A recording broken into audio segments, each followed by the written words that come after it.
Guys, apa kabarnya si Arkana sekarang ya? Semoga cepat sembuh. Kasihan soalnya Arkana ini kalau memang benar ada mafia skincare, ada permainan di dalamnya, Arkana ini bisa disebut korban secara nggak langsung loh dari ulah para mafia skincare. Betapa zolimnya para mafia skincare. Kenapa? Karena yang namanya anak sakit pasti ada kata yang keluar dalam mulutnya itu, baik dia dalam keadaan sadar bahwa sakit, dalam keadaan panas tinggi, pasti nyebutin mana mama, mama. Pasti gue yakin itu semua.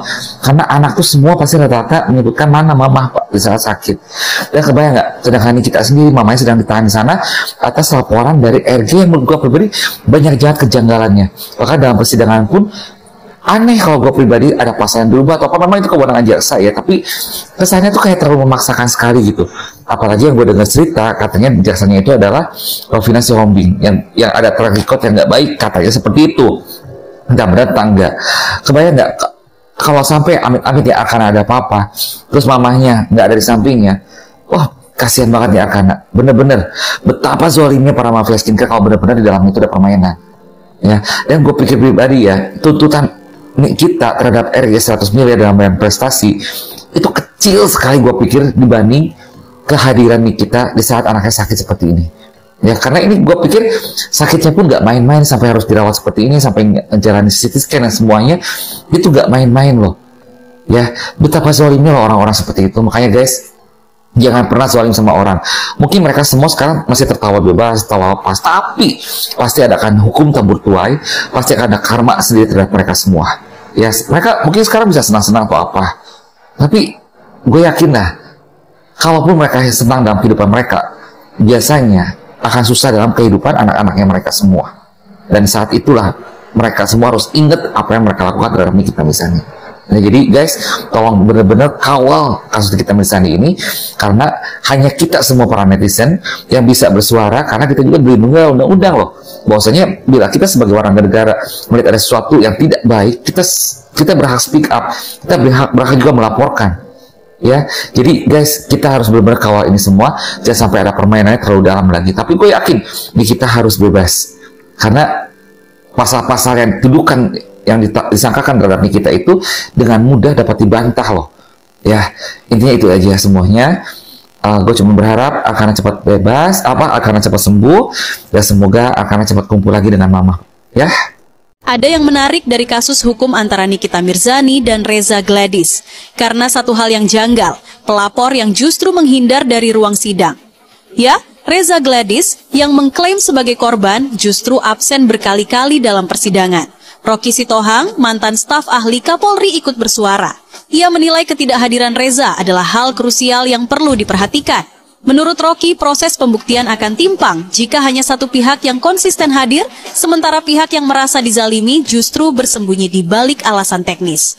Karena hanya dengan kehadiran kedua pihak, sidang bisa berjalan adil dan terang. Sementara itu, tim jaksa memang menolak eksepsi dari pihak Nikita. Tapi Rocky dengan tenang menanggapi, proses hukum masih panjang dan semua akan dianalisis secara objektif oleh hakim. Di satu sisi, ini bukan tentang menang atau kalah. Ini tentang siapa yang siap berdiri di hadapan kebenaran dan siapa yang lebih sibuk mencari alasan daripada menghadapi kenyataan.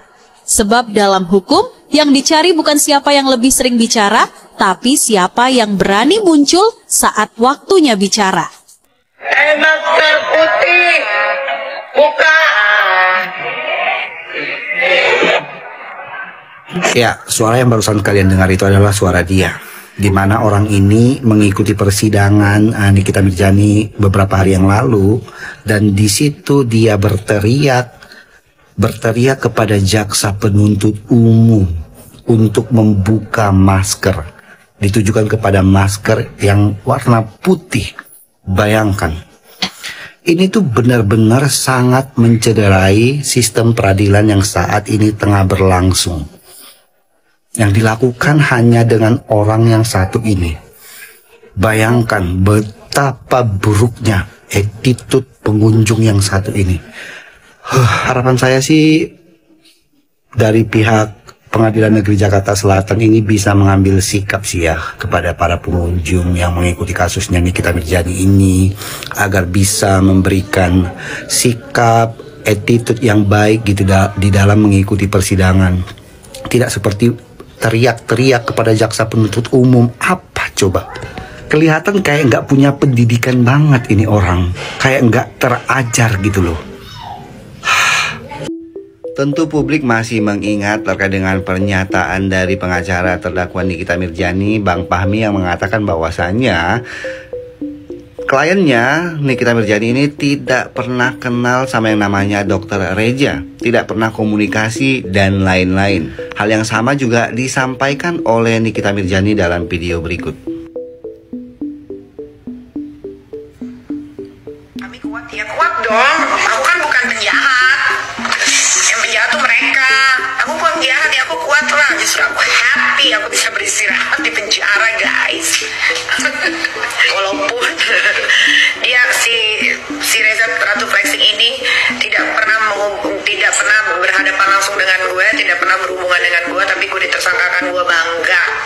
Oke, Nikita Mirzani sendiri pernah mengatakan bahwasannya dirinya tidak pernah berhadapan langsung dengan Dokter Reja, tidak pernah berhubungan, tidak pernah berkomunikasi dalam perkara ini. Tetapi baik pengacaranya ataupun Nikita Mirzaninya langsung mungkin lupa bahwa pada tanggal 27 Oktober 2024 setelah Dr. Oki melakukan panggilan telepon kepada Dr. Reja dan berbincang-bincang di dalam video call tersebut, ya, setelah itu Dr. Reja me-WhatsApp Dr. Oki, ya. Dr. Reja me-WhatsApp Dr. Oki yang isi pesannya, "Ki, kalau malam ini ketemu Niki aja bisa nggak kira-kira? Sama kamu juga." Kemudian saksi Dokter Oki menjawab, dia nggak mau ketemu kalau nggak pasti soal yang tadi teh. Itu maksudnya di dalam percakapan panggilan telepon tadi Dokter Oki dan Dokter Reja ini, Dokter Oki ini meminta Dokter Reja untuk membungkam atau menutup mulut NM ini dengan uang. Nah, jadi kalau misalnya mau ketemu sama NM itu dipastikan dulu membungkam mulutnya itu dengan uang, harus dituruti seperti itu. Nah, sekitar pukul 18.14 WIB, saksi Dr. Oki Pratama mengirimkan nomor handphone, ya, mengirimkan nomor handphone dari saksi Ismail Marzuki yang merupakan asisten terdakwa dari Nikita Mirzani melalui pesan WhatsApp dan mengatakan, "Teteh, lewat Mail ya finalnya. Niki bilang pasti-pasti dulu baru ketemu. Chat aja dia, itu kan penggantinya Niki. Chat aja dia." Dia maksudnya si Mail, ya. Chat aja Mail karena dia itu kan penggantinya Niki. Bilang aja mau silaturahmi. Nah, jadi ini sudah menjawab, ya, sudah menjawab dari pernyataan-pernyataan pengacara si terdakwa Nikita Mirzani ini. Bahkan Nikita Mirzani langsung yang mengatakan bahwasannya dia tidak pernah mengenal Dokter Reja, tidak pernah bertatap muka, tidak pernah komunikasi langsung.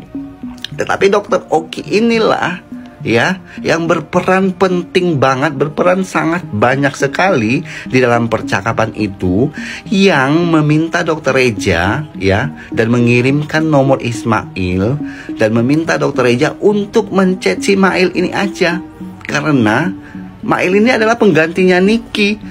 Itu dinilai di situ.